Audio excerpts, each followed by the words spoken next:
வணக்கம்.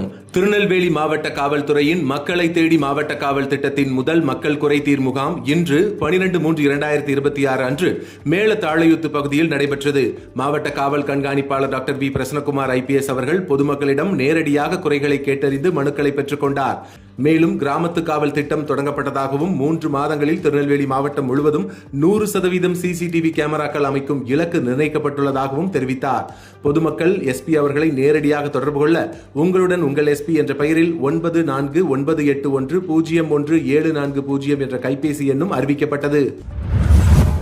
பனங்குடி பகுதியில் கொலை மிரட்டல் மற்றும் அடிதடி வழக்குகளில் தொடர்ந்து ஈடுபட்டு வந்த பனங்குடி நெருஞ்சி காலனியை சேர்ந்த சரவணன் என்கிற 33 வயதான நபரை தமிழ்நாடு தடுப்பு காவல் சட்டத்தின் கீழ் நடவடிக்கை எடுக்கப்பட்டு இன்று பாளை மத்திய சிறையில் அடைக்கப்பட்டார்.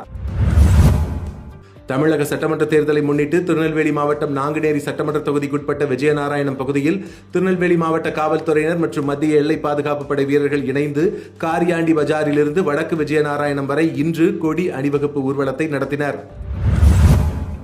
திருநெல்வேலி சரகத்திற்கு உட்பட்ட தென்காசி, தூத்துக்குடி, கன்னியாகுமரி மாவட்டங்களில் பதிவு செய்யப்பட்ட 182 கஞ்சா வழக்குகளில் கைப்பற்றப்பட்ட 680 கிலோ 929 கிராம் கஞ்சா பொருட்கள் நீதிமன்ற உத்தரவின்படி இன்று தீயிட்டு அழிக்கப்பட்டது.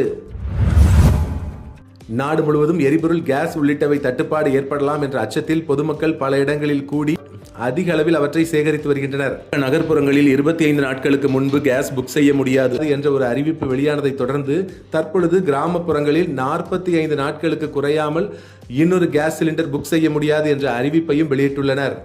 கேஸ் சிலிண்டரை சட்டவிரோதமாக பதுக்கினால் கடும் நடவடிக்கை எடுக்கப்படும் என்று தெரிவித்துள்ளனர். இன்று மதுரையில் அப்படி கேஸ் சிலிண்டரை சட்டவிரோதமாக பதுக்கிய 2 நபர்கள் மீது குண்டர் சட்டம் பாய்ந்து அவர்கள் கைது செய்யப்பட்டுள்ளனர். உங்கள் பகுதிகளில் நடக்கும் செய்திகளையும் எங்களுக்கு அனுப்பலாம். திரையில் தெரியும் நம்பருக்கு வீடியோவாகவோ புகைப்படமாகவோ அனுப்பி அந்த செய்தி பற்றிய தகவலையும் பகிரவும். மீண்டும் நாளை செய்திகளில் சந்திப்போம். இந்த வீடியோ பிடிச்சிருந்தா லைக் பண்ணுங்க, கமெண்ட் பண்ணுங்க, உங்க நண்பர்களோட ஷேர் பண்ணுங்க.